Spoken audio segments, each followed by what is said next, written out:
بسم اللہ الرحمن الرحیم۔ محترم سامعین و ناظرین، حالیہ دنوں میں سوشل میڈیا پر ڈاکٹر ذاکر نائک کے پاکستان کے دورہ کے حوالے سے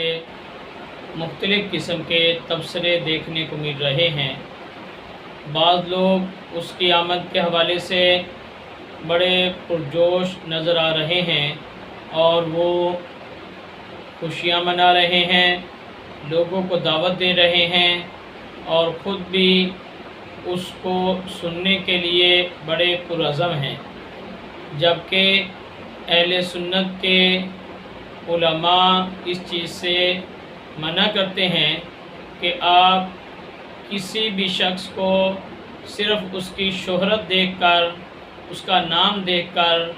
آپ اس کو سننے کے لیے تیار نہ ہو جائیں،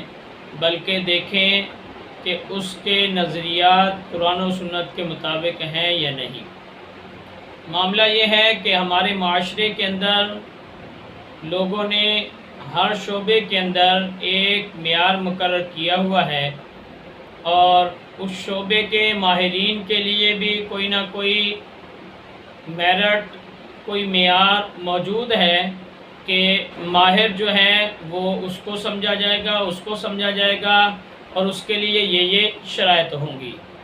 لیکن افسوس کی بات یہ ہے کہ دین کے معاملے کے اندر یا تو بالکل کوئی معیار نہیں ہے، ہر ایرے وغیرہ کی بات کو سن لیا جاتا ہے اور جو دل چاہے اس پر عمل بھی کر لیا جاتا ہے، اس کو اپنے نظریات کا حصہ بھی بنا لیا جاتا ہے، یا پھر جو معیار مقرر کیے گئے ہیں وہ قرآن و سنت کے اندر کوئی حیثیت نہیں رکھتے۔ مثال کے طور پر بعض لوگوں کا کہنا یہ ہے کہ جو شخص ترنم کے ساتھ گفتگو کرتا ہو، لوگوں کو وہ محظوظ کرے اپنی آواز کے جادو کے ساتھ، تو وہ شخص ان کے نزدیک پسندیدہ خطیب ہے، بڑا عالم ہے۔ بعض کا معیار یہ ہے کہ جو شخص جذبہ دلائے، جو شخص شعلہ بیانی دکھائے، جو شخص بڑی اونچی آواز میں گفتگو کرے اور بڑے اونچے اونچے اس کی گفتگو کے دوران نعرے لگائے جائیں، تو یہ معیار ہے، وہ شخص سچا ہے اور اس کی ہر بات آنکھیں بند کر کے اس پر عمل کیا جاتا ہے۔ لیکن کچھ طبقہ ایسا ہے جو اپنے آپ کو پڑھا لکھا سمجھتا ہے، ان کے نزدیک میڈیا میں آ جانا، ان کے نزدیک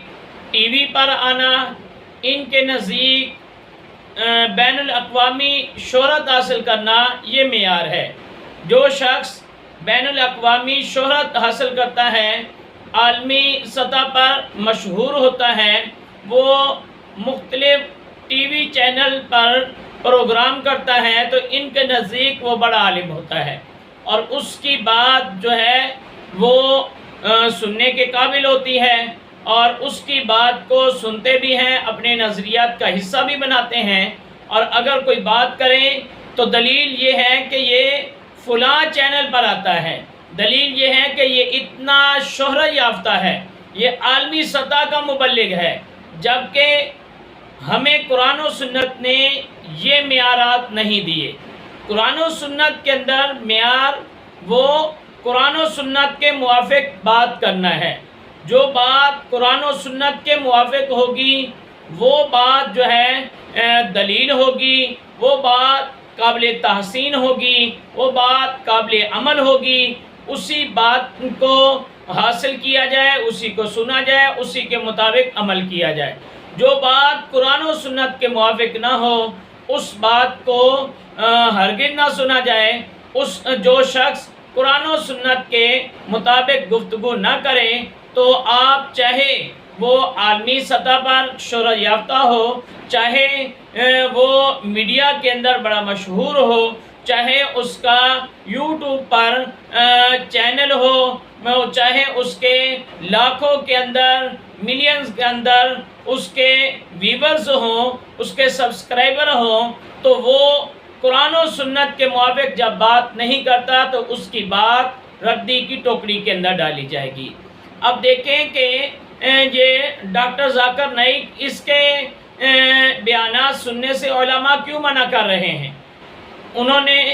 یہ کہیں نہیں کہا کہ یہ شخص چونکہ عالمی شہرت یافتہ ہے اس لیے اس کو نہ سنا جائے، ایسا نہیں۔ یہ شخص غیر مسلموں سے مباحثے کرتا ہے، مناظرے کرتا ہے اس لیے نہ سنا جائے، ایسا نہیں۔ یہ شخص جو ہے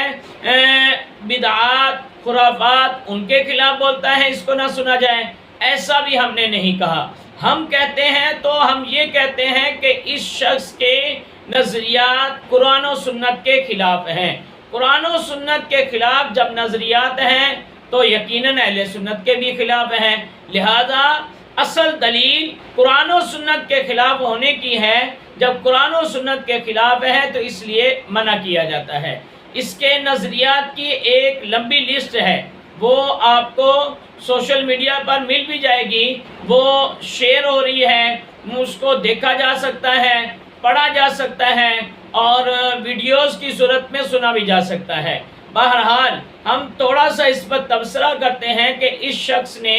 مختلف مقامات پر مختلف مذاہب کے لوگوں کو خوش کرنے کے لیے اس طرح کے نظریات قائم کیے جو قرآن و سنت کے موافق نہیں ہیں۔ اب دیکھیں کہ ایک نظریہ اس کا یہ ہے، جب کسی عیسائی نے اس سے پوچھا کہ انجیل کے بائبل کے اندر لکھا ہوا ہے حضرت عیسیٰ علیہ السلام کے اللہ کا بیٹا ہونے کے متعلق، تو وہاں اس نے کہا کہ اللہ کا بیٹا سے مراد اللہ کا محبوب ہونا ہے، اللہ کا پیارا ہونا ہے، تو میں اور آپ باقی بھی اللہ کے بیٹے ہیں معاذ اللہ۔ تو اس طرح اللہ کا بیٹا ہونا اس کی اس طرح تعویل کر کے سائڈ پہ ہو گیا، تو اس سے دوسرے جو ہے مذہب والوں کو بھی خوش کر لیا اور ان کو راضی کر لیا اور قرآن و سنت کے خلاف فتویٰ دے دیا۔ اسی طرح اس نے اللہ تبارک و تعالیٰ کو وشنو کے نام سے اور اس طرح دوسرے ناموں سے جس کے نام سے ہندو اپنے معبود کو پکارتے ہیں، اللہ کو پکارنے کی اجازت دے دی کہ ان ناموں سے بھی اللہ تعالیٰ کو آپ پکار سکتے ہیں۔ تو یہ بھی ان کو خوش کرنے والی بات ہے، ورنہ جو ہے قرآن و سنت نے تو اس کی اجازت نہیں دی۔ آپ دوسرے کو خوش کرنے کے لیے، غیر مسلم کے لیے آپ اپنے نظریات کے اندر لچک ڈالیں، جس کی وجہ سے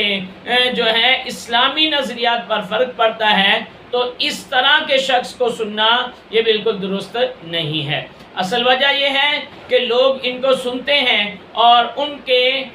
جو نظریات ہوتے ہیں ان کو سننے کے بعد پھر اسی کو دلیل بنا لیتے ہیں، ذہن کے اندر وہی بیٹھ جاتے ہیں اور سمجھتے ہیں کہ اس نے بالکل درست کہا تھا، اور وہی نظریات اپنے ایمان کے جو ہے خرابی کا باعث بنتے ہیں، اپنا ایمان ضائع کر بیٹھتے ہیں۔ تو جب آپ کے پاس علم نہیں ہے تو آپ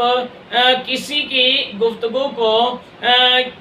معیار بنا کر آپ اسی کو جو ہے قابل عمل بنا لیتے ہیں، اسی سے نظریات لینا شروع کر دیتے ہیں، تو پھر گمراہی کی طرف جانا شروع ہو جاتے ہیں۔ تو یہ کسی شخص کو